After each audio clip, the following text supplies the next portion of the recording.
প্রিয় দর্শক শ্রোতা, আজ সোমবার 24 ফেব্রুয়ারি 2025 খ্রিস্টাব্দ, 11 ফাল্গুন 1431 বাংলা, 24 সাবান 1446 হিজরি। সংবাদপত্র শিরোনাম পাঠের শুরুতেই যুগান্তর পত্রিকা। যুগান্তর পত্রিকায় শিরোনাম করা হয়েছে, নাহিদের পদত্যাগের গুঞ্জন, দল ঘোষণা বুধবার, নেতৃত্বে থাকছেন নাহিদ আখতার। আমি পদত্যাগ করিনি, যে খবর ছড়িয়েছে সেটা গুজব, নাহিদ ইসলাম বলছেন। গুরুত্বপূর্ণ পদে থাকছেন হাসানাত আব্দুল্লাহ ও সার্জিস আলম। অন্তর্বর্তীকালীন সরকারের তথ্য সম্প্রচার মন্ত্রণালয় এবং ডাক, টেলিযোগাযোগ ও তথ্য প্রযুক্তি মন্ত্রণালয়ের উপদেষ্টার পদ থেকে মোহাম্মদ নাহিদ ইসলাম পদত্যাগ করেছেন বলে গুঞ্জন উঠছে। তবে নিজের পদত্যাগের বিষয়টি গুজব বলে জানিয়েছেন উপদেষ্টা নাহিদ ইসলাম। তিনি বলেন, আমি পদত্যাগ করিনি, পদত্যাগের যে খবর ছড়িয়েছে সেটা গুজব। আওয়ামী দুষ্কর্মের দোসর শিক্ষিত তস্কর, ব্যাংক বিনাশে 3 গভর্নর। ক্ষমতাচ্যুত আওয়ামী লীগ সরকারের 15.5 বছরে দেশের অর্থনীতি ও ব্যাংক খাতে রীতিমতো লুটপাটের মহোৎসব হয়েছে। একসঙ্গে এত ব্যাংক লুট বিশ্বের কোথাও হয়নি। নজিরবিহীনভাবে পাচার হয়েছে এসব টাকার সিংহভাগ। আশঙ্কাজনকভাবে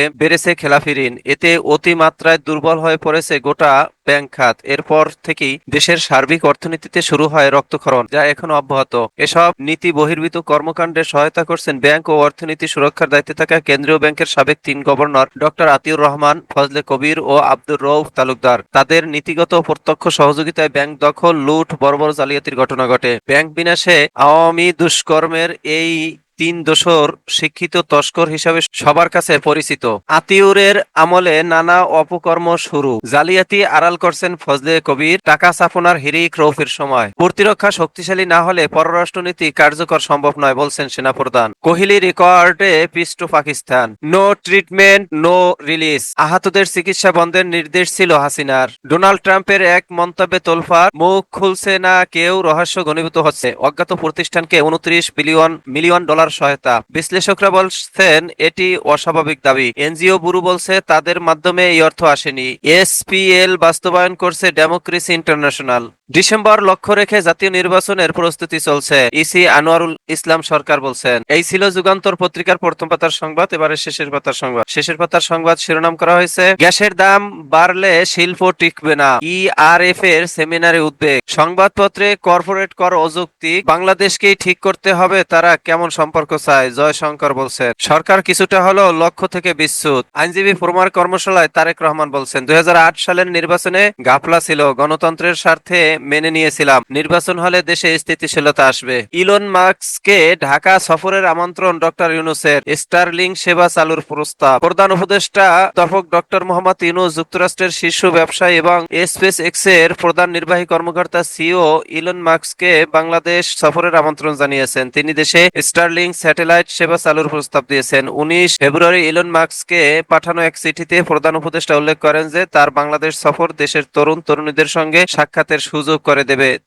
যারা এই অগ্রণী প্রযুক্তির অন্যতম প্রধান সুবিধাভোগী হবে। এই ছিল যুগান্তর পত্রিকার শিরোনাম। এবারে ইত্তেফাকের শিরোনাম করা হয়, অফিসারদের মাথার দাম 5 লাখ টাকা। জওয়ানরা একথা কেন বলল আজও জানতে পারেনি। ইত্তেফাককে দেওয়া সাক্ষাৎকারে শহীদ লেফটেন্যান্ট কর্নেল সাইফের স্ত্রী শাহিনুর পারভিন বলছেন, ইলন মাস্ককে বাংলাদেশ সফরের আমন্ত্রণ জানিয়ে প্রধান উপদেষ্টার চিঠি, বাংলাদেশে স্টার লিংক স্যাটেলাইট সেবা চালুর প্রস্তাব। সরকার সম্ভবত তাদের লক্ষ্য থেকে বিচ্যুত হচ্ছে, বলছেন তারেক রহমান। বাংলাদেশ ইতিমধ্যেই মধ্যম আয়ের ফাঁদে রয়েছে, ডক্টর জাহিদ হোসেন বলছেন। চ্যাম্পিয়ন্স ট্রফি, রাওয়ালপিন্ডিতে শান্তদের আজ বাঁচা মরার লড়াই। ধর্ষণের প্রতিবাদে ক্ষুব্ধ শিক্ষার্থীরা চলন্ত বাসে শ্লীলতাহানির মামলা ডিবিতে। বাংলাদেশে উগ্র বামপন্থী কমিউনিস্টদের ভোট দিতে 29 মিলিয়ন ডলার দেয় যুক্তরাষ্ট্র, বলছেন ট্রাম্প। ঢাকাকেই ঠিক করতে হবে তারা দিল্লির সঙ্গে কেমন সম্পর্ক চায়, বলছেন জয়শঙ্কর। এই ছিল ইত্তেফাকের শিরোনাম। এবারে সময়ের আলো শিরোনাম করা হয়েছে, শ্রেণীকক্ষ ছেড়ে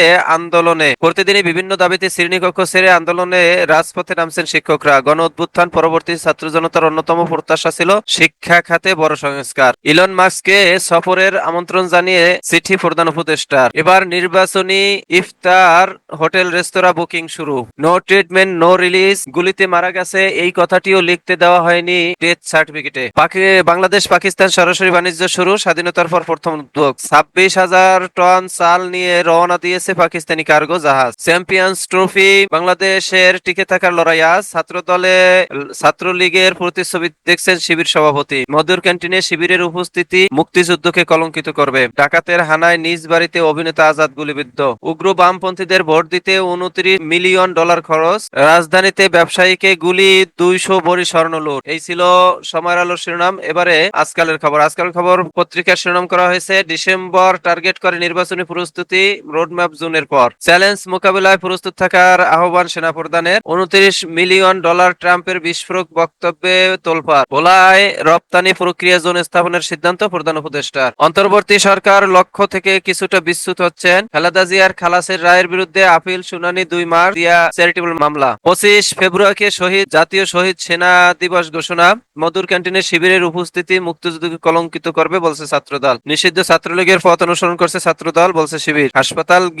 হাসপাতালে গিয়ে নো ট্রিটমেন্ট নো রিলিজ নির্দেশ দিয়েছিলেন শেখ হাসিনা, চিফ প্রসিকিউটর বলছেন। ধর্ষণ সহ আইন শৃঙ্খলার অবনতি, শিক্ষা প্রতিষ্ঠান সহ বিভিন্ন স্থানে প্রতিবাদ বিক্ষোভ। 22 দিনে প্রবাসী আয় 23,500 কোটি টাকা। চ্যাম্পিয়ন্স ট্রফিতে টিকে থাকার মিশনে আজ কিউইদের মুখোমুখি টাইগাররা। বাংলাদেশকেই ঠিক করতে হবে তারা কেমন সম্পর্ক চায় বলছেন জয়শঙ্কর। এই ছিল আজকালের খবর পত্রিকার শিরোনাম। এরই মাঝে শেষ হলো আজকে পত্রিকা পাঠের সময়। আপনারা সকলেই ভালো থাকবেন, আল্লাহ ভালো রাখুক এই প্রত্যাশা কামনা করে শেষ করছি। আসসালামু আলাইকুম রহমতুল্লাহ।